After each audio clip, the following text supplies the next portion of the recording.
What's up, people? Let's talk about The Shallows. Now, this film has a plot that is as simple as can be. A surfer gets attacked by a great white shark, she gets injured, and she ends up being stranded about 200 meters away from shore on this rock island sort of thingy, and she has to find a way to survive. That's it. Now, I know what you're thinking. You're probably asking yourself, like, why the hell do we need another shark attack movie in a world in which already Jaws and all of its god-awful sequels exist? Am I right? The fact of the matter is that I think an ominous and low-key and slow burn of a film like Jaws is the sort of thriller that's a lot more reminiscent of a haunted house movie. The only difference being that instead of a house being haunted, we have a beach, we have the water surrounding it. In a similar fashion to how in Alien, for example, we have a spaceship being terrorized by an extraterrestrial monster. I would advise you not to let your expectations mislead you and to not underestimate this film, because The Shallows is a much more fast-paced, special effects heavy survival action film rather than a horror,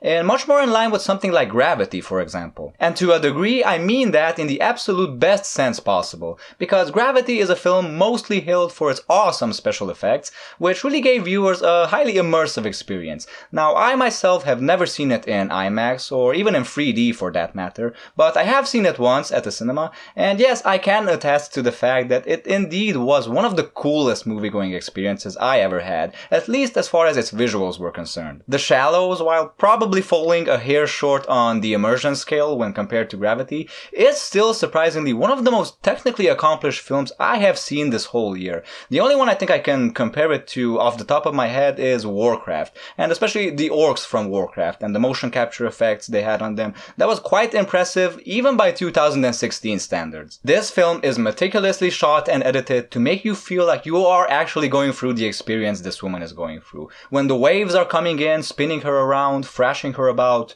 man, it's disorientating, it's exhausting, it's frightening, it's everything it needs to be. And I was really blown away by this because allegedly 90% of the film was shot in a tank in a studio using blue screens for the effects, and the other 10% was actually shot on location on an actual beach.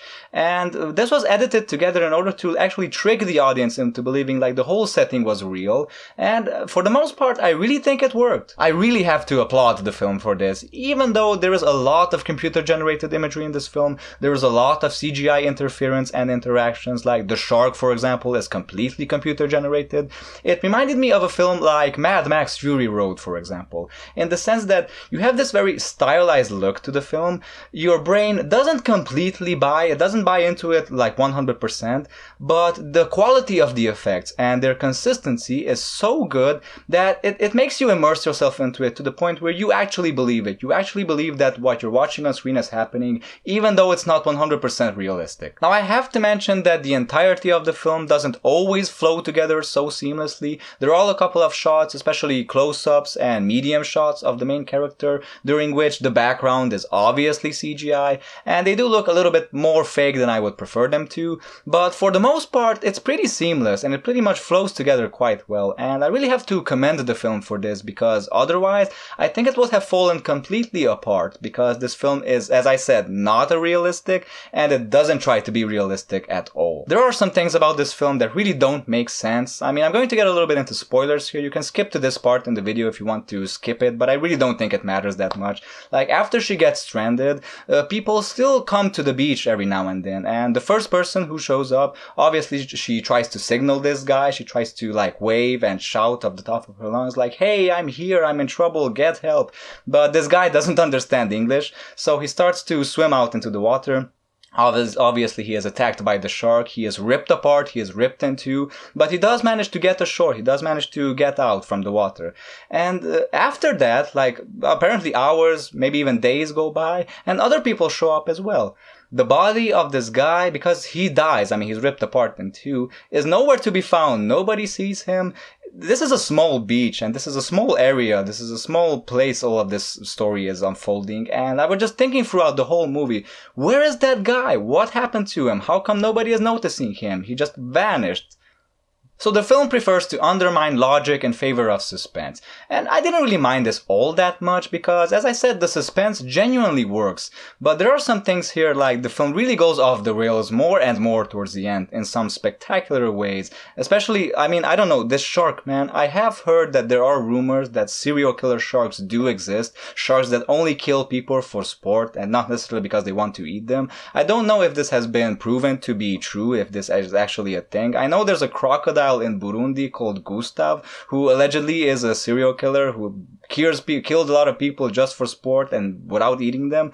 So I don't know, but this shark in this film, man, it has some superpowers. I think it either came from Krypton or it ate some kryptonite out of the ocean. I don't know, but it's just fucking crazy what happens during the end of this film. I think the comparison between The Shallows and Gravity is fair not only because they share some strong points, both of them being these very technically well-crafted films, but I think they also share some shortcomings as well. In an attempt to really humanize the main character, they try giving her this somewhat tragic past or background, I would say. Like Sandra Bullock's character in Gravity, for example, she lost her little boy, she lost her son, and Blake Lively's character in this film is also in a similar situation in which she lost someone she cared for very much. They also insert side characters into the story who she can talk to in order for her to be able to express certain thoughts and feelings she has out loud, and this is meant, I think, more for us as the viewers rather than it is for the other characters. I think it's mostly for plot purposes, it's mostly exposition. Here in The Shallows, I think this was even a little bit more aggravating because it was also an attempt, I think, to lengthen the film, because this is a very short film. I think it's only an hour and 26 minutes long. It's barely feature-length film material, but there is one side character I really liked, and it's a seagull. She befriends a little seagull, and in the beginning I was worried about this because I was just thinking, oh my fucking god, she's going to be talking to the seagull and it's going to be embarrassing and ridiculous. But she doesn't really. I mean, she helps the seagull because it has a broken wing and she can fix that, and this gives her some sort of comfort. And it's a real seagull. I have to mention that it's not a CGI seagull, it's an actual seagull with which the actress could interact with. And this really worked because this was another method the filmmakers used in order to basically trick us into believing that the surroundings are more real than they are because of this interaction with this actual interaction with this animal. And I really have to applaud Blake Lively's performance, which is absolutely spectacular. I mean, she carries this film because basically she's almost always alone. She interacts with the seagull, as I said, and with some side characters in the beginning and in the end of the film. But mostly she's by herself, and she has to do a lot of stuff, both emotionally as well as physically, and she pulls it off perfectly. Every single thing. Her performance just works on every level, which couldn't have been easy to do in a tank in a studio surrounded by blue screens. I mean, wow. There is this moment when she is talking into a camera, and my god, like, her lines really seem so unwritten. The pauses she makes, it was almost like the director just said, hey, we're filming. Go. I mean, I don't know if this is the case, but it seemed very genuine and very real. The editing is also quite nice. I really liked something they did in the beginning of the film when she is talking with her family on the phone via video chat, and she has already arrived on the beach. And instead of doing like the traditional shot reverse shot technique, you know, when two people are talking, they like insert the image of the person from the phone, they put it on top of the shot of the beach. So every single shot gives you like eye candy. It's not just the person talking. Every single shot, we see the beach, we see the surroundings, and it is beautiful. So that was quite nice. This was a nice little touch. This film is really well directed and edited. So this was really good. I liked it, man. I highly recommend it. This is such a 2016 film. I really don't think it should be compared to something like Jaws, because Jaws is something so very 1970s, this very slow, brooding, practical effects driven film. This is very like computer generated action flick, and it works, man. This can be done well, and here it is done well. So I recommend The Shallows. Thanks for watching my review as always, and I will see you later with other reviews, of course. Until then, stay cool, stay awesome, keep loving movies, and goodbye.